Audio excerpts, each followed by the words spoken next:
그간 한국당 탈당을 예고했던 홍문종 의원이 오늘 당에 정식으로 탈당계를 제출했습니다. 태극기 세력을 기반으로 신당, 가칭 신공화당을 꾸리겠다는 계획인데요. 보수 재편의 시작점이 될까요? 아니면 어느 의원의 분석대로 보수 통합의 순풍이 될 수도 있을까요? 나이트 포커스 오늘은 최진 대통령 리더십 연구원장, 이종훈 정치평론가와 함께합니다. 두 분 안녕하세요. 예, 안녕하세요. 네, 주제어 영상 먼저 보고 이야기 나누겠습니다.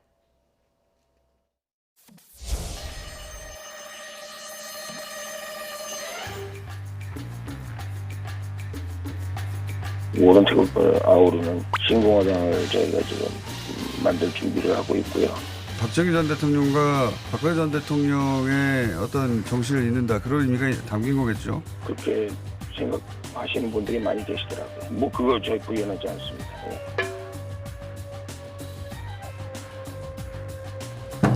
홍 선배가 태극기 세력도 끌어안아야 된다. 저도 동의하지만 그 방법론은 다를 수가 있습니다. 저 유명 연예인들이 절대 저 여자하고 결혼 안 한다. 그리고 결혼하잖아요. 근데 김진태 의원은 뭐 생각이 저희와 같은 분이고요. 분열은 국민들이 원하시는 것이 아니라고 생각합니다. 자유우파가 자유한국당을 중심으로 뭉쳐서 개인의 영달이 우파 통합과 정권 심판이라는 대의를 막아서는 안 됩니다. 공천이 자신이 있었으면 나가셨겠습니까?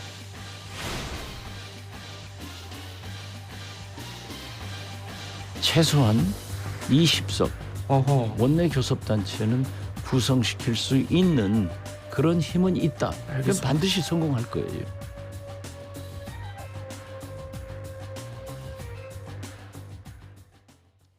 네, 오늘 탈당계를 제출했는데 지금 뭐 절차가 완전히 다 마무리가 된 겁니까? 내일 기자회견 한다고 하던데요. 네, 지금 이제 이미 탈당 공식적으로 선언을 했고요. 내일 이제 구체적인 절차만 들어가고 있는 상태입니다. 그래서 네. 지금 내일 선언을 하게 되면은 이제 곧바로 당 대표로 추인을 됐던 게 이제 공식적으로 임명이 되는 거죠. 네. 대한애국당에.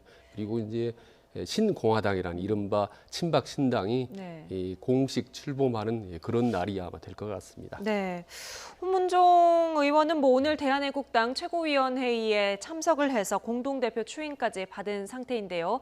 이제 관심은 친박 신당으로 옮겨갑니다. 가칭 당명까지 홍 의원이 공개했는데요. 이 당의 정체성이 아주 뚜렷한 이름입니다. 직접 들어보시죠. 저희가 이제 신공화당 만들 거거든요. 모든 태극기 세력을 물론 이제 애국당 분들이 이제 많이 참여하게 되겠습니다. 이제 그 모든 태극기를 아우르는 신공화당을 저희가 지금 만들 준비를 하고 있고요. 네, 신공화당이라는 이름에 담긴 정치적 지향점 어떻게 봐야 될까요? 예, 그러니까 박정희 전 대통령 시절에 이제 공화당의 이제 그 정통성을 잇겠다, 이제 그런 의미인데요. 그런데 이 지금 공화당이 이미 있지 않습니까? 네. 그러니까 박근령 씨의 남편 신동욱 씨가 총재로 있는 그 공화당이 지금 존재하기 때문에 그 앞에 신자만 붙인다고 이게 허락이 안 된다는 거죠, 중앙선관위에서. 선관위에서 불허를 한다. 그래서 네. 이제 이름은 조금 다른 이름을 써야 되는 상황이고, 원래 그 박정희 전 대통령 시절에 있었던 공화당, 우리 흔히 공화당 하지만 네. 공식 명칭은 민주공화당입니다. 예. 예, 그런데 그 이름 역시 사실은 이미 사용하고 있어요. 네. 그러니까 허경영 전 총재가 있었던 네네네. 그 민주공화당이 여전히 지금 정당으로 지금 존재하기 때문에 그 이름도 쓸 수가 없고, 그래서 아마 다른 이름을 택할 것으로 이렇게 전해지고는 있습니다. 네. 그렇다면 뭐 박정희, 박근혜 정신을 계승하겠다라는 뭐 당의 색깔을 어떤 이름을 선택하든지 뚜렷하게 보여주는 쪽으로 확실히 정치적인 지향점을 잡고 간다고 봐도 되겠죠. 네, 그렇습니다. 그러니까 박정희, 박근혜 이제 투톱 이제 카드로 한번 이번에 총선 때 한번 승부를 보겠다는 거 아니겠습니까? 근데 실제로 과거에 박근혜가 아니라 이제 박정희 마케팅으로 해서 성공한 케이스가 있었습니다. 87년도에 총선 대선 때 김종필 전 총재가 이제 신민주공화당이라고 그래서 박정희 마케팅을 해서 그때 4당 체제 때 상당히 이제 의석을 많이 20석 이상을 확보했던 성공 사례가 있기는 하죠.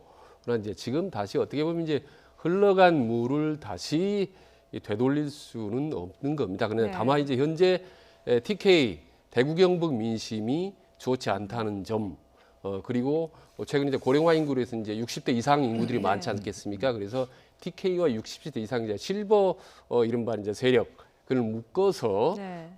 박정희 대통령 향수, 이를테면 이제 과거에 보릿고개를 극복하 경제 발전을 일으켰다라는 네. 부분을 집중적으로 부각을 시키고 동시에 박근혜 대통령은 억울하다.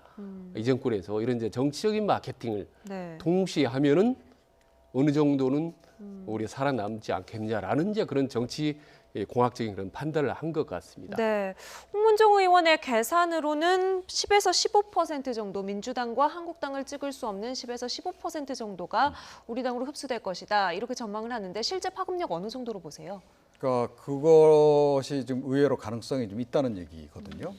그러니까 지금 이제 국회 내에서 아직 확정은 안 됐고 지금 패스트트랙에 올려서 논의 진행 중인 선거제 개혁하고 이게 또 관련이 있습니다. 네. 그러니까 연동형 비례대표제가 만약에 통과가 되면 네. 의외로 지금 이 새롭게 만들어지는 신공화당이 수혜를 입을 수 있다라는 얘기가 나와요. 네. 예를 들어서 보수 진영에 있는 지지 세력들이 지역구 후보자는 자유한국당 후보자를 선택을 하되 정당 투표할 때는 신민주공화당을 선택할 수가 있는 겁니다. 네네. 자, 그렇게 되면 한 15% 획득을 하게 되면 잘하면 한 20석 이상 얻을 수 있다라는 표 계산을 이미 끝낸 거로 지금 전해지고 있어요. 네. 자, 그런 이제 것에 나름 기대를 걸고 있는 거죠. 네. 저는 이제 좀 생각이 이제 다른데요.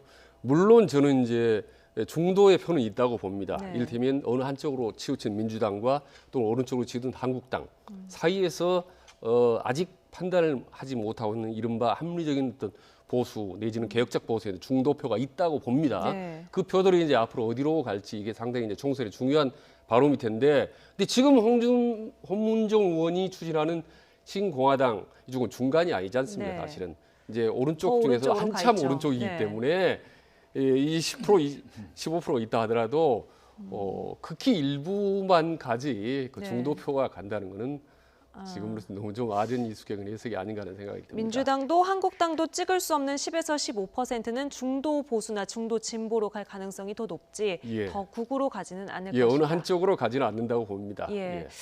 네, 일단 당내 시선은 곱지 않습니다. 홍문종 의원의 탈당 자체가 개인적인 이유 때문이라는 건데요. 홍 의원의 주장까지 차례로 들어보겠습니다. 저희가 이렇게 볼 때는 어떤 예. 생각이 들고 드냐면 예.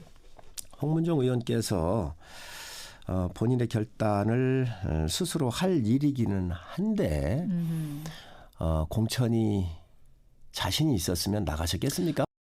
저를 과연 자를 수 있을까요? 그거는 제가 보기에는 그 정치를 너무 모르는 사람들 얘기고요. 근데 저는 뭐 그런 식으로 정치하고 싶지 않습니다. 예.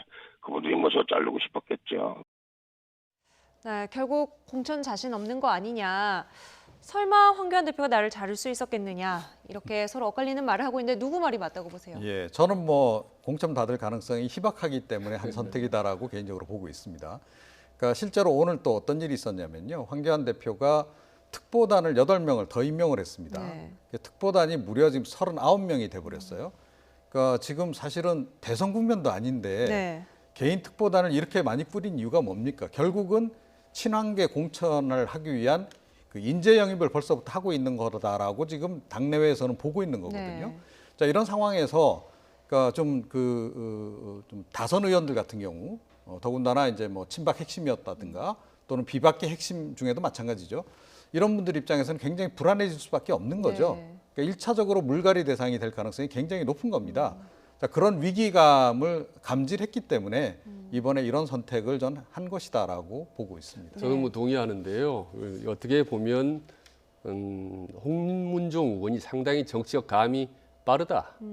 오히려 저는 선수를 치고 나갔다고 봅니다. 네. 지금 뭐 어차피 총선을 앞두고 일반적으로 어느 당이라든지 현역 의원은 20-30% 정도 물갈이를 합니다. 네. 근데 이제 황교안 대표는 자기 대권을 노리는 사람 아니겠습니까? 그럼 총선을 앞두고 상당폭 최소한 30% 이상의 네. 물갈이할 가능성이 높습니다. 그럼 누구는 물갈이하겠습니까? 당연히 친박 핵심 아니겠습니까? 예. 이미 상식적인 일입니다. 이 부분에 대해서 이른바 시쳇말로 뭉개다가 시간을 보내고 있으면 점점 개구리가 점점 끓는 물에서 데워서 죽듯이 네. 손도 못 쓰고 뜨거운 물에서 끓어 죽느니 일찍 어떤 결단을 내리면 어떤 활로가 생길 수 있다라는 점에서 상당히 저는 선수를 쳤다고 좀 보는 거죠. 네, 홍문종 의원의 정치력이 오히려 더 컸다 이런 말씀을 해주시는데 네, 그렇다면 홍문종 의원과 행보를 맞출 한국당 의원들이 누가 있을까요? 강성 진박인 김진태 의원에게 제일 먼저 눈길이 쏠리고 있습니다. 김 의원의 입장과 홍 의원의 반응 차례로 보시죠. 이 홍 선배가 태극기 세력도 끌어안아야 된다 이렇게 주장하고 있는 그 취지에는 저도 동의하지만 그 방법론은 다를 수가 있습니다. 저 유명 연예인들이 절대 저 여자하고 결혼 안 한다 그러고 결혼하잖아요. 근데 김진태 의원은 뭐 생각이 저희와 같은 분이고요. 네, 김진태 의원의 입장은 닷새 전에 나온 것이고 이제 이거에 대해서 홍문종 의원은 연예인들이 결혼 안 한다고 해놓고 다 하지 않느냐 이제 이런 식의 비유를 들었는데 두 분 전망은 어떻습니까? 예, 그러니까 김진태 의원 같은 경우에도 이제 공천 시기가 이제 점점 다가오고 본인이 공천 받을 가능성이 없다라고 한다면 탈당할 가능성이 여전히 있는 거죠. 근데 다만 그 전까지는 아마 좀 친박계 내에서도 노선이 갈릴 겁니다. 네. 예, 적극적으로 친환계가 되려고 하는 사람도 있을 것이고 또는 뭐 친환계가 되지는 않더라도 당내에서 그래도 우리 친박계가 지분이 가장 많은데 우리끼리 힘을 합쳐서 황교안 대표의 독주를 좀 저지하면서 우리도 공천 지분을 일정 확보해 나가자라고 하는 장내파와 아니다. 이건 도저히 뭐 그 황 대표가 그걸 인정하지 않을 것이다라고 네. 생각을 해서 결국은 장외로 나가는 수밖에 없다. 그러니까 새로운 신당에 우리가 좀 합류할 수밖에 없다라고 하는 장외파로 이렇게 좀 나뉠 거다라고 생각을 하고요. 이제 막 시작이거든요, 사실은. 네. 그런 그 상황 전개가 어떻게 전개될지는 좀 지켜봐야 되는 거고요.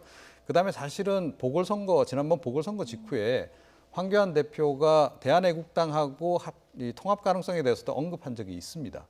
자, 그래서 사실은 이게 또 진행될 수도 있어요, 앞으로. 네. 그러니까 이제 대한애국당 세력이 점점 많이 붙고 네. 황교안 대표 입장에서도 그 세력을 그대로 놔둘 수 없다라고 생각한다면 그 세력을 끌어안는 방식을 택할 수밖에 없는 거죠. 그러면 친박계 일부 또는 뭐 대한애국당 핵심 세력들을 차라리 공천을 좀 주더라도 네. 지분을 좀 나눠주더라도 힘을 합치는 방향으로 갈 수도 있는 겁니다. 그래서 아직까지는 여러 가지 가능성이 지금 열려 있는 상황이다. 이렇게 봐야 할 것 같습니다. 네. 그러니까 김진태 의원 입장에서는 자기 이름이 꼭 찍어서 나오는 부분에 대해서 상당히 좀 뜨끔했을 겁니다. 속으로는.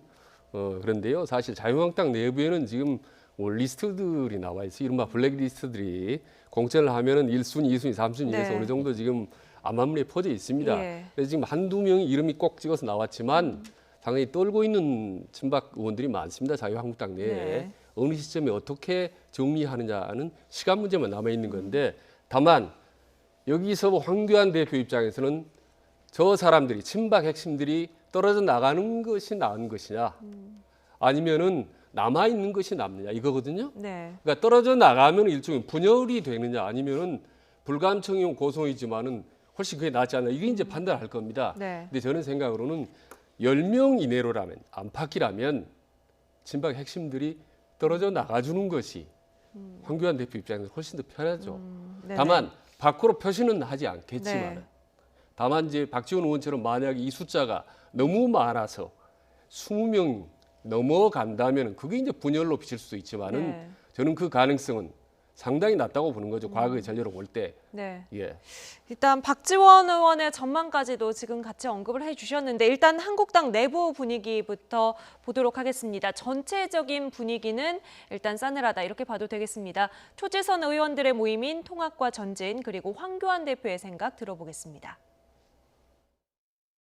통합과 전진 소속 의원 일동은 자유한국당을 탈당하겠다고 예고한 홍문종 의원에게 큰 유감을 표하며 철회를 촉구합니다. 저희는 다 함께 뭉쳐야 되고 그 중심은 우리 자유한국당이 될 수 있도록 저희부터 노력하고 또 자유우파 뜻을 같이 하는 분들이 함께 뭉치는 것이 필요합니다. 분열은 국민들이 원하시는 것이 아니라고 생각합니다. 네, 황교안 대표 사실 원론적인 이야기 했습니다만 최 원장님께서는 뭐 속으로는 10명 정도 조금 떨어져 나가주는 것이 도움이 될 수도 있다 이렇게 언급을 해주셨거든요. 그러니까 뭐 그럴 수밖에 없는 게요. 그러니까 조금 전에도 계속 얘기를 했습니다만, 그러니까 친한계를 대거 지금 배출해야 된단 말이에요. 네. 내년 총선에서. 그러면 기존 의원들을 정리를 안 하고 이게 가능하냐는 겁니다. 자유한국당이 갑자기 뭐 정당 지지율이 높아져서 뭐 원내 과반 의석 이상 뭐 점할 수 있다거나 그런 네. 전망이 보인다면, 그러면 뭐 이게 기존 의원 더하기 플러스 알파로 친한계를 뭐 한 3, 40명 이렇게 뭐 들여온다. 이거라면 뭐 혹시 뭐 이 기존 현역 의원들을 정리 안 해도 되지만 지금 그런 상황은 아니다라는 네. 거죠. 그래서 현역 의원들을 어떤 식으로든 정리를 안 하면 안 되는 그런 국면이다. 이제 그런 상황이다라고 이제 전제를 했을 때 네. 이제 우리 그 상황을 이제 예견을 좀 해볼 수 있는 거죠. 네. 이제 그런 국면에서 지금은 아직까지는 지금 뭐 친박계 내에서도 다른 목소리들이 다양하게 나오고 있지만, 이거는 시간이 좀 지날수록 아마 좀 점점 더 탈당 쪽으로 마음이 가는 의원들 숫자가 늘어날 가능성이 더 높지 않나. 네. 그리고 최 소장님께서는 10명 정도 얘기를 하셨는데 예. 제가 보기에는 그거보다는 많을 것이다. 아, 그거보다 예. 10명 이상. 10명 이상이 될 가능성이 높고요. 네. 그렇기 때문에 이거는 뭐 그러니까 황 대표 입장에서는 불가피한 선택이기 때문에 네. 어쩔 수 없는 그런 국면으로 전개가 될 거다라고 생각을 합니다. 몇 석을 가져갈 수 있는지에 대해서는 이 녹취를 한번 들어보고 나서 이야기를 이어가도록 하겠습니다. 박지원 민주평화당 의원입니다. 저는 거기까지는 안 갈 것이고 예. 최소한 20석 어허. 원내 교섭단체는 구성시킬 수 있는 그런 힘은 있다. 그렇게 내다봅니다. 그럼 사실상 자유한국당이 깨진다고 보는 거네요. 그건 분열되는 거죠. 20석까지는 안 갈 것이다. 10명 내외. 그리고 그 이상이라고 했는데 그러면 20석까지도 내다보시는 거예요? 그러니까 결국은 선거제 개편안이 제가 보기에는 의외로 이 핵심 변수가 될 수 있다라고 보는 겁니다. 그러니까 네. 지금 자유한국당 쪽에서는 그 연동형 비례대표제 지금 반대하고 있잖아요. 자, 그래서 그대로 가면 모르겠는데, 예를 들어 신공화당이 만들어지고 창당하면서 패스트트랙 지정된 지금 그 연동형 비례대표제를 받겠다, 찬성하겠다라고 한다면 지금 여야 사당이 찬성을 할까요? 환영을 할까요? 반대할까요? 당연히 환영할 네. 것이고, 또 이 법안의 실제 통과 가능성도 굉장히 높아지는 겁니다. 자, 이런 상황이 됐을 때 연동형 비례대표제로 간다라고 한다면, 제가 조금 전에 말씀드렸듯이 이 친박 핵심 세력, 우리가 뭐 흔히 박근혜 전 대통령에 대한 콘크리트 지지층 35% 얘기를 많이 네. 하는데, 그 정도는 아니라 하더라도 한 15% 정도만 마음이 움직여서 그러니까 조금 전에 말씀드렸듯이 이중 선택을 하는 거죠. 보면 정의당 지지자들 중에 이 총선 때 되면 정당 투표는 정의당으로 하고, 지역구는 뭐 정의당 후보가 될 가능성이 희박하니까 진보 진영의 더불어민주당 후보 아무개를 이렇게 찍어주는 그런 경향성이 좀 있거든요. 네. 그런 선택을 할 수 있는 겁니다. 네. 그런 선택이 이루어졌을 경우를 생각한다면 이게 의외로 파괴력이 있을 수도 있는 그런 상황이다, 이렇게 생각합니다. 최 원장님 분석은 박지원 의원이 그러면은 잘못 예측을 한 거냐, 아니면은 나와 비슷하게 예측은 했겠지만 20명이라는 이야기를 던진 다른 의도가 있을까, 어떻게 생각하세요? 저는 다분히 전략적인 발언이라고 보는 거죠. 예, 정치 구단이라고 하는 박지원 네. 대표가 상당히 심리적으로 어떤 고단수 발언을 던졌다고 봅니다. 네. 친박 계획에 너희들 나와서 한판 해보아라. 충분히 할 수 있다라는 메시지, 힘을 네. 실어주는 그런 이제 발언이라고 보는, 일종의 이제 보수 분열을 이제 기대하는 그런 이제 발언일 수가 있다고 보는 거죠. 네. 그리고 아까 이제 뭐 15명 혹은 20명이 떨어져 나온다. 그 사람들이 기대하는 게 연동형 비례대표제라고 한다면 네. 그건 상당히 무지개 같은 기대감이죠. 왜냐하면 지금 자유한국당이 필사적으로 반대를 하면요, 그 비례대표, 연동형 비례대표 될지도 어렵습니다. 지금 저는 이미 상당 부분이 물 건너갔다고 보는 거고요. 네. 그리고 이제 떨어져 가느냐 마느냐 이제 이런 문제인데, 황교안 대표가 이른바 공천에 물갈이를 한다면 그건 이제 네. 언론 용어로 칼에 피를 묻힌다 이렇게 합니다. 쳐내야 되는 걸 이른바. 근데 본인이 떨어져 나가면 칼에 피를 묻히지 않고 네. 공천 물갈이 할 수 있으니 얼마나 좋겠습니까? 그런 점에서 지금 이런 상황이 결코 황교안 대표 입장에서는 나쁘지는 않다. 네. 다만 이걸 이제 자꾸 흔들고 네. 국민들에게 이게 분열의 모습으로 붙여질 네. 경우에는 이제 그런 점에서는 상당히 이제 경계를 하겠죠. 자유한국당 네. 입장에서는. 네. 예. 알겠습니다. 자유한국당 이야기 조금 더 이어가 보도록 하지요. 오늘 한선교 의원이 자유한국당의 사무총장직을 돌연 사퇴했습니다. 건강상 이유라고 하던데 실제로 건강이 좋지 않다는 이야기도 있고 그렇지만 아무래도 최근에 막말 논란과 또 떼서 생각하기는 좀 어렵다 이런 시각도 있고요. 예, 그런데 뭐 보통 이제 저 정도 나이 되면 어느 한 부분은 아프게 돼 있죠.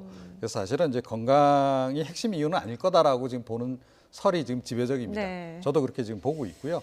최근에 뭐 일련의 어떤 그 막말 그 사건과 관련해서 책임지는 그런 의미가 좀 이제 없잖아 있는 것 같고요. 네. 저는 뭐 이거는 그 정치인으로서 당연한 선택이다라고 좀 개인적으로 생각을 합니다. 네. 그런데 또 일각에서 좀 흘러나오는 지금 얘기는 지금 황교안 대표가 의외로 이 한선교 전 사무총장에게 힘을 안 실어줬다라는 얘기도 좀 있습니다. 그게 이제 뭐 이 막말 사태하고 관련이 있을 수도 있고 네. 서로의 그 일하는 방식의 차이일 수도 있는데 처음에 그 당직자에게 욕설을 하게 된 그 계기도 보면 보고가 잘 이루어지지 않아서 네. 황교안 대표의 일정에 대한 보고가 제대로 이루어지지 않아서 그때 이제 그런 일이 있었던 거 아니겠어요? 이제 그거하고 연관지어서 지금 해석하는 설도 좀 있긴 합니다. 네. 근데 이게 기자들에게 걸레질을 했다라고 이제 막말의 결정적인 발언을 했던 게 사실은 6월 3일입니다. 네. 그러니까 벌써 보름 가까이 지났기 때문에 이 막말만으로 돌연 사퇴한다고 보기는 쉽지 않다라고 봅니다. 저는 근데 보니까 국회 기자단들이 성명서까지 냈습니다. 사실은. 예, 그래서 사과하고 이 부분에 대해서 재발 방지를 하라 하고 강력히 촉구를 한 데다가 이 부분에 대해 어떻게 할 것인지 해답을 달라고 황교안 대표에게 다시 공개적으로 질문을 한 상태입니다. 네. 그렇기 때문에 국회 기자들이 나서서 상당히 압박을 가하고 있는 상태이기 때문에 당 차원에서 상당히 좀 부담이 있었을 거고요. 네. 그리고 한선교 총장 입장에서도 고민 끝에 선뜻 사퇴를 한 배경에는 네. 최근에 일련의 어떤 친박의 어떤 그 심상치 않은 움직임 과도주는 무관치 않다고 봅니다. 네. 본인이 지금 4선이거든요, 경제에서. 본인이 과연 사무총장에는 막강한 권한을 가지고 있지만 조금 전에 이제 이 박사님 말씀한 대로 힘도 실어주지 않는 상태에서 네. 과연 내가 제대로 사무총장 역할을 할 수 있나? 그리고 잘못하면 공천이라도 내가 받을 수 있나? 네. 라는 위기심 속에서 막판에 저는 고육지책으로 카드를 던졌다고 봅니다. 후임으로 거론되는 의원들이 있습니까? 예, 좀 두 명이 있는데요. 네. 김재원 의원하고 또 한 분이 이제 있는데 네. 본인들은 이제 뭐 아직 어떤 통보도 받은 적도 없다라고 이제 얘기를 하고 있는데요. 네네. 아마 오늘 하루 이틀 사이에 아주 세게 고민을 할 것 같습니다. 왜냐하면 네. 아시다시피 정우선 아투 사무총장이라는 건 막강한 권한, 공천권을 갖고 있는 네. 중요한 자리이기 때문에 거기다가 황교안 대표의 성격이 네. 스타일 자체가 상당히 좀 내향적이고 조용한 스타일 아니겠습니까? 그러니까 본인을 대신해서 돌격대 역할을 해줄 수 있는 사람, 네. 사무총장을 아마 물색을 하지 않을까 봅니다. 김재원 의원, 강석호, 이진복 의원까지 보니까 영남의 3선 의원들 중심으로 좀 거론이 되고 있는 것 같습니다. 그런데 이 와중에 차명진 전 의원이 또다시 또 막말 논란에 휘말렸더라고요. 이번에는 또 어떤 내용입니까? 네, 그러니까 뭐 요즘 연달아 지금 이제 그 관련 발언을 내놓고 있는 건데 특히 문재인 대통령을 겨냥한 그런 발언이 계속 지금 나오고 있죠. 네. 뭐 아시다시피 빨갱이 발언이 이제 있었던 거고 이번에는 찌질이 발언이 나온 겁니다. 지금 방송하기에서도 좀 제가 말씀드리기가 좀 상당히 좀 민망할 정도의 그런 표현인데 예. 이런 표현을 왜 썼을까를 생각해 보면 차명진 전 의원도 참 애쓴다라고 저는 생각을 하고요. 네. 그러니까 이분도 결국 신공화당에 입당할 가능성이 높지 않나 이렇게 좀 생각이 좀 돼요. 예.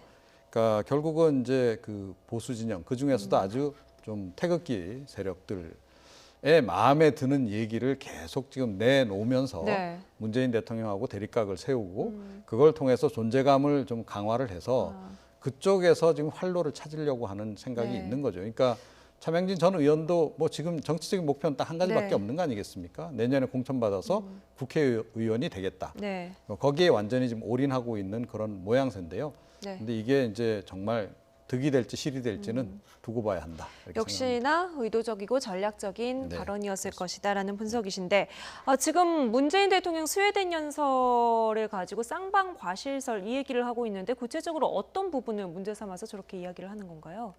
그러니까 남북 관계 관련해서 발언을 하면서 문재인 대통령이 그런 얘기를 했었죠. 이제 남과 북이 서로 총뿌리를 겨누고 있어서 참 슬픈 역사를 가지고 있다. 이제 이런 얘기했습니다. 근데 서로를 향해 총뿌리를 겨누다는 저 부분이거든요. 네. 그리고 어떤 나라도 침략한 적이 없다. 그러니까 과거에 북침설이 진보 지형에서 제기를 하더니 남침 또 유도설도 제기를 했고 네. 결국에는 어떤 양측이 서로 간에 공격했던 쌍방과실설을 대통령 입으로 낸 거 아니냐라는 이제 그런 얘기인데요.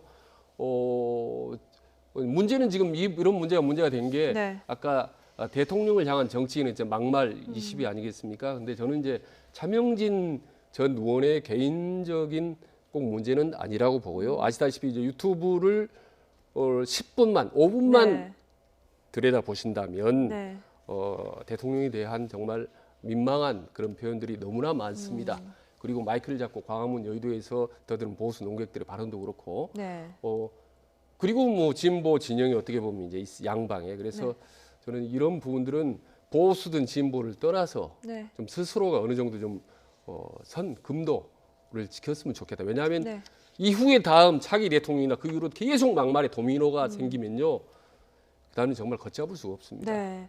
지금 한국당 내부적으로는 여러 가지 뭐 고민들 또 변화들이 있는 모습인데 지금 한국당 빼고 6월 국회에 소집이 된 상태거든요. 그런데 뭐 원활하게 진행이 되겠습니까? 사실 한국당이 없으면은 아무것도 지금 제대로 할 수가 없는 상황인데요. 예, 그렇습니다. 이제 국회 그 진행 방식이 좀 이제 그런 거죠. 그러니까 예를 들어서 지금 이제 가장 중요한 그 추경안 부분만 네. 하더라도 이게 뭐 그 예결특위에서만 이야기한다고 되는 게 아니거든요.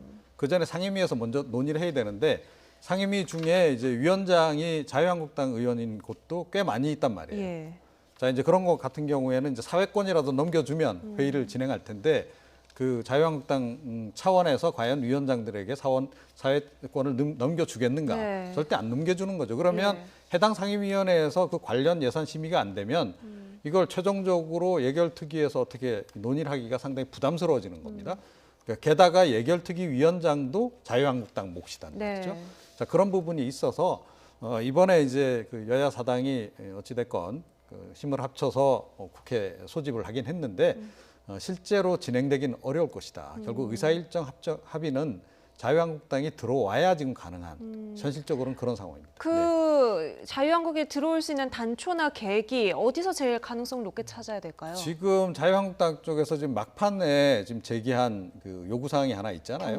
경제청문회. 네. 지금 요구를 하고 있는 건데 뭐 그 동안에는 뭐 아시다시피 패스트트랙 그 지정 관련해 가지고 뭐 철회하라 말아라 뭐 이런 얘기도 있었는데 뭐 그 부분 대체 해결이 된 것 같아요. 네. 자, 그런데 이제 남은 문제는 새롭게 제기한 경제청문회 이슈인데 이 부분을 이제 당청이 좀 논의를 거쳐서 받을 건가 말 건가를 이제 결정을 해야 되는 일단은 상황인 민주당은 거죠. 절대 안 받겠다는 입장인 것 같은데요. 그러니까 지금 이런 상황을 이제 언론은 개문 발차라고 예. 표현을 하지 않습니까? 예. 문을 열어놓은 상태에서 차가 달렸다. 네. 아주 위험한 상태 아니겠습니까? 자유한국당까지 다 타서 문을 닫고 차가 달려야 되는 건데 일단 너희들이 차를 안 타니까 우리라도 가겠다라고 차를 이제 갔다는 거 아니겠습니까? 아주 위험한 상황이죠. 근데요, 총론적으로 말씀드리면 군사 독재 정권을 제외하고 나머지 이후 정권에서 야당이 장외투쟁을 한다. 말하자면 국회에 장기간 동안 들어가지 않으면 일단 무조건 그 손해를 보게 돼 있습니다. 네. 지금 2달 반 동안 국회에 들어가지 않고 있지 않습니까? 네. 등원을 거부한 상태이기 때문에 이후의 여하를 막론하고 야당에 대한 비판은 면할 수가 없습니다. 야당은. 다만 오랫동안 장외에서 투쟁을 하다 보면 등원을 하려고 보면 여당이 항상 어떤 명분을 줘야 되는 겁니다. 네. 그렇다면 이제 야당이 제시하는 게 뭐 경제청문회 같은 건데 다 들어줄 수는 없다 하더라도 그렇다면 일부를 절충해서 어떻게 한다 이런 절충이 이루어져서 네. 최소한 백기투항하고 들어갈 수는 있다는 말은 듣지 네. 않을 수 있도록 네. 예, 조그마한 명분은 줘야 되는 것이 그것도 이제 여당이나 청와대에 어떤 그 해야 될 일이라고 보는 거죠. 민주당에서도 조금 더 적극적으로 조금은 줘야 되는 거죠. 예, 네. 반드시. 알겠습니다. 그런데 여야가 지금 싸울 일이 또 더 늘어난 것 같은데요. 문재인 대통령이 차기 검찰총장으로 윤석열 서울중앙지검장을 지명했습니다.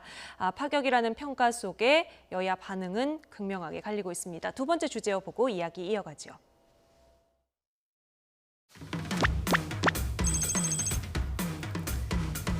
문재인 대통령은 17일 윤석열 서울중앙지검장을 검찰총장 후보자로 지명했습니다. 검사로 재직하는 동안 부정부패를 척결해왔고 권력의 외압에 흔들리지 않는 강직함을 보여줬습니다. 사람에 충성하지 않기 때문에 제가 오늘도 이런 말씀을 드립니다. 탁월한 지도력과 아무리 국감장이지만 개혁 의지로 국정농단과 적폐청산 수사를 성공적으로 이끌어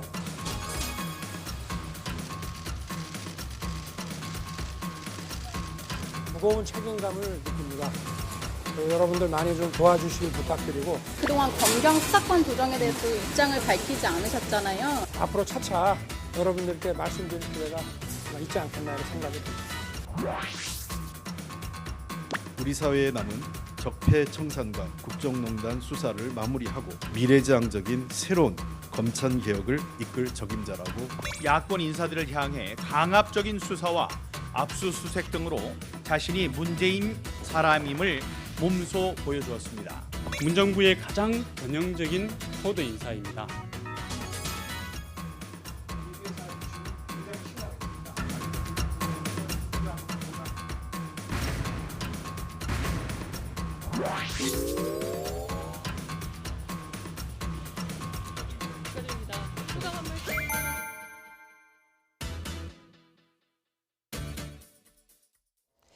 네, 윤석열 서울중앙지검장 참 여러모로 또 여러 차례 이슈의 중심이 되어 왔는데요.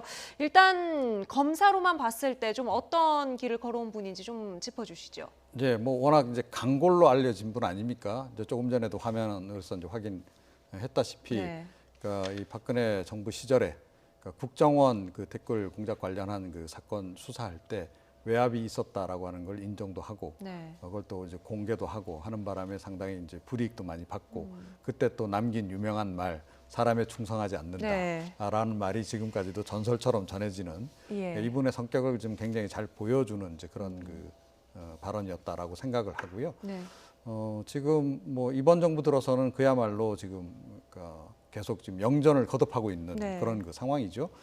그런데 나이로 사실은 보자면 이분이 검찰총장하고도 남을 나이임에는 분명합니다. 그런데 뭐 이 사법 시험이 계속 좀 2차 시험이 여러 차례 낙방을 하시는 바람에 늦게 지금 이제 이 연수원을 다니신 거죠. 34살에 검사 생활 시작하셨다고. 그래서 이제 그 기수가 지금 이제 검찰의 어떤 오랜 관행과 이제 비춰볼 때 조금 이제 파격적이다 보니까 지금 이제 화제를 이제 모으고 있는 그런 상황인데요. 문재인 대통령으로서는 불가피한 선택이었을 수 있다라고 저는 생각을 합니다. 그러니까 최근에도 뭐 문무일 검찰총장을 비롯해서 검사장 또 이 두 사람이 또 그 약간 검경 수사권 조정안에 대해서 근본적인 문제 제기를 또 하는 그런 일도 있었고, 사실상의 일종의 이제 그 검찰 지도부 내에 그 항명 사태가 지금 계속 연결이 이어지고 있는 상황이기 때문에 그 고리를 끊고 어찌됐건 본인이 지금 꼭 달성하고자 하는 검찰 개혁, 또 공수처 설치, 검경 수사권 조정, 이건 꼭 해내야 되겠다라는 이제 생각이 있으신 거죠. 그래서 이번에 조금 무리가 따르더라도 이건 강행해야 한다라는 판단을 내린 것으로 이렇게 보입니다. 네, 문무일 검찰총장보다 5기수 아래예요. 그렇게 되면은 이제 동기나 선배들이 옷을 벗는 뭐 이런 검찰의 관례가 있지 않습니까? 이번에도 이런 상황들이 좀 되풀이가 될까요? 되풀이되는 게 아니라 훨씬 과거 어느 때보다 좀 파격적으로 이루어집니다. 지금 전 문무일 총장이 이제 18기 아니었습니까? 그리고 이번에 같이 경쟁했던 사람이 19기, 20기들입니다. 그리고 이제 윤 지검장이 23기입니다. 그러니까 이제 5기, 5개의 사법연수원 기수가 물러나야 됩니다. 어림잡아 한 30여 명 정도 됩니다. 그러니까 30여 명 정도의 검찰의 최상층부 인사들이 옷을 벗게 되는 거죠. 그러니까 어떻게 보면 자의반 타의반으로도 검찰의 물갈이가 자연스럽게 이루어진 겁니다. 그리고 조금 전에 어떤 인물인가 물어봤는데 제가 이제 청와대 대변인하고 당 대변인 말을 정합해 보면 윤석열은 누구인가? 우선 적폐청산에 성공한 사람, 두 번째 부정부패에 뿌리채 뽑을 사람, 뿌리라는 표현이 있습니다.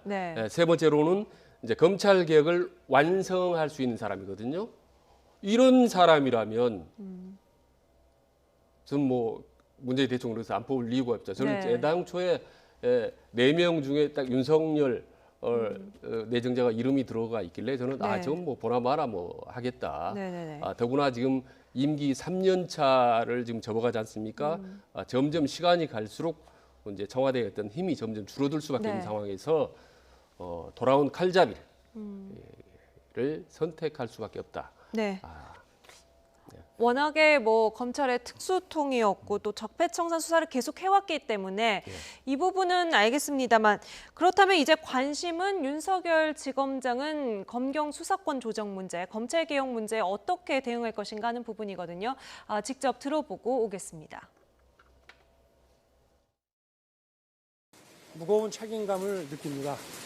그리고 여러분들 많이 좀 도와주시길 부탁드리고 여러 가지 잘 준비를 하겠습니다. 네. 그동안 검경 수사권 조정에 대해서 입장을 밝히지 않으셨잖아요. 앞으로 차차 여러분들께 말씀드릴 기회가 있지 않겠나 이런 생각이 듭니다. 그렇다면 공수처 설립 같은 경우에서도 찬성하시는 입장이신지. 그것도 앞으로 차차 말씀드리겠습니다. 예. 이번에 기수가 많이 내려가서 파격 인사라는 평가가 있는데요. 검사장 줄 사퇴도 예상되는데. 또 오늘 제가 좀 말씀드릴 적은 아닌 것 같고 차차 지켜보십시오. 네. 네, 일단은 말을 아끼는 모습인데 문무일 검찰총장도 사실 처음에 발탁될 때는 사법개혁에 대해서 청와대에서 기대를 많이 했잖아요. 근데 마지막에 이제 검찰 조직을 좀 대변하는 목소리를 냈단 말입니다. 윤석열 지검장 같은 경우에는 어떤 생각을 평소에 가지고 있을까요? 아무래도 이제 검찰 내에서 계속 이제 좌천을 당하고 이랬기 때문에 검찰 개혁에 대한 의지는 누구보다도 강할 것이다라고 저는 생각을 합니다. 그럼에도 불구하고 이제 검경 수사권 조정 부분에 대해서는 또 이 검사들은 검사들 나름대로의 어떤 생각들이 존재하기 때문에 이 부분이 어떤지는 제가 그 속내까지는 잘 모르겠어요. 그런데 어찌됐건 뭐 그 청와대가 기대하는 바에서 크게 벗어나지 않는 범위 내에서 일을 처리하려고 애를 쓸 것이다. 그러니까 문무일 총장도 그러니까 공수처 부분은 수용을 한 거 아닙니까? 검경 수사권 조정 관련해서도 그것도 전면 다 그걸 거부한 건 아니고 이제 경찰에 과도하게 힘이 실리는 부분에 대해서 이제 우려 표시를 한 거고 견제할 만한 이제 장치가 필요하다라는 이야기를 한 정도였는데 거기서 과연 이제 윤석열 그 신임 이제 검찰총장 같은 경우에는 어떤 정도로 조율을 해 나갈지를 좀 지켜봐야 되는 이제 그런 그 상황인데요. 조금 전에 이제 기수문화 얘기가 나왔습니다만. 기수 문화를 파괴하는 것도 사실은 검찰 개혁 중에 하나입니다. 그러니까 뭐 기수가 이렇게 돼서 뭐 그 윗기수가 다 나가고 이런 것도 사실은 옛날식 사고 방식이고 그거 자체가 사실은 별로 좋지 않은 문화라고 저는 보거든요. 그래서 이 부분도 이번에 좀 파격적으로 했으면 좋겠다라고 생각을 하고 있고요. 저 개인적으로는 윤석열 그 신임 총장 만약에 이제 임명이 된다면 아마 그럴 가능성도 상당히 있을 것이다. 자기하고 호흡 맞출 수 있다면 기수를 떠나서 또 일 잘하는 사람이라면 함께 일하자라고 제안을 하고도 남을 인물이다라고 저는 생각을 합니다. 동기와 뭐 선배들이 옷을 벗는 식으로 그런 문화로 물갈이가 될 수도 있지만 반대로 그런 문화 자체가 구습이기 때문에 이것을 조금 깰 필요도 있겠다 이런 말씀이십니다. 지금 정치권에서는 완전히 시각이 상반되죠. 특히나 자유한국당 같은 경우에는 황교안 대표가 과거에 항명사태 때 법무부 장관이지 않았습니까? 네, 그렇습니다. 이제 그때 국정원 댓글 사건에 대한 이제 수사팀장 아니겠습니까? 윤석열 지검장이. 그때 이제 법무장관이었는데 그 수사 과정에서 윗선으로부터 말하자면 법무부 장관이 수사 지휘권을 행사한다. 외압이 있다라는 식으로 공개를 했죠. 그래서 상당히 그때 파문이 컸었습니다. 그래서 악연이 있는데 이런 악연을 떠나서 일단 윤석열 지검장이 지금 아시다시피 최순실 박근혜 등 국정농단 사태 어떤 그 특검의 수사 또 팀장 아니었겠습니까? 그러니까 자유한국당으로는 당 대 당으로든지 아니면 개인 대 개인으로든 엄청난 악연이 있는 겁니다. 그래서 아마 이번 국회 청문회 때 과거 어느 청문회보다도 아주 세게 몰아붙일 가능성이 있다. 이미 지금 현재 언론이라든지 이게 나오고 있으니까 윤석열의 어떤 부분을 우리가 공격하겠다라는 부분, 뭐 장모의 부분이라든지 어떤 개인 재산을 공격하겠다 이런 부분들이 상당히 구체적으로 나오고 있거든요. 그래서 아마 당력을 모두 모아서 합니다. 총력을 경주해서 윤석열 칼잡이를 무너뜨리기 위해서 아마 공격을 펼칠 가능성이 높다. 그러면서 또 여야 관계는 또 꼬일 수밖에 없다는 점이 안타깝습니다. 네, 잠깐 언급을 해주셨습니다만 이렇게 윤석열 지검장 검찰총장 임명을 두고 여야 간의 기싸움이 지금 막혀 있는 국회 전국 풀어가는 데는 별 도움이 되지 않을 것 같은데요. 어떻게 예. 될까요? 뭐 또 다른 악재가 불거졌다라고도 이제 볼 수는 있을 겁니다. 그럼에도 불구하고 국회 정상화 협상은 아마 별도로 진행이 될 가능성이 높다. 그러니까 조금 전에도 설명을 하셨는데 자유한국당이 장외투쟁을 오래 함으로 해서 생기는 약간 비판적인 여론 부분도 네. 상당히 부담스러울 거예요. 그래서 그런 부분이 있기 때문에 이건 아마 이제 별개의 사안으로 진행을 이제 할 가능성이 좀 높지 않나 이렇게 생각이 들고요. 그러니까 윤석열 지검장 지금 내정자에 대해서 자유한국당이 그렇게까지 우려를 하지 않아도 될 것 같다라고 저는 생각을 합니다. 네. 왜냐하면 그러니까 이분 스스로가 그러니까 수사 외압에 대해서 저항하셨던 분이에요. 그런데 이분이 검찰총장이 돼서 수사 외압을 네. 과연 할까? 네. 예, 저는 오히려 그럴 가능성이 없다. 그리고 청와대가 만약에 그런 생각을 가지고 이분을 검찰총장으로 내정하는 쪽에 힘을 실었다면 그거 역시 판단 착오일 가능성이 굉장히 높다라고 생각합니다. 그래서 자유한국당도 그런 부분들을 팩트를 좀 정확하게 보고 이분의 그 어떤 업무 처리 스타일 그런 부분에 대해서도 냉정하게 연구를 한 뒤에 인사청문회에 임하는 것이 아마 좀 좋지 않을까. 네. 자칫 잘못하면 내정자에게 역으로 예, 또 좀 민망한 일을 당할 수도 있다라고 생각합니다. 네. 잠깐 말씀드리면은 네. 하나 말씀드리면 네. 지금 여당 내에서도 윤석열에 대해 상당히 좀 부담스러워한다는 거 아니겠습니까? 그래서 만약에 국회 청문회에서 윤석열 검찰총장이 된다면 청문회를 통과한다면 진짜 처음으로 최초로 네. 정치 권력으로부터 외압으로부터 상당히 독립적인 모습을 보여줄 경우에 네. 문재인 정부도 살고 본인도 크게 살 수가 있다. 네. 이런 말씀을 한번 드리고 싶습니다. 예, 알겠습니다. 이야기가 길어져서 여기서 인사를 드리도록 하겠습니다. 지금까지 최재인 대통령 리더십 연구원장 이종훈 정치평론가와 함께했습니다. 두 분 말씀 감사합니다.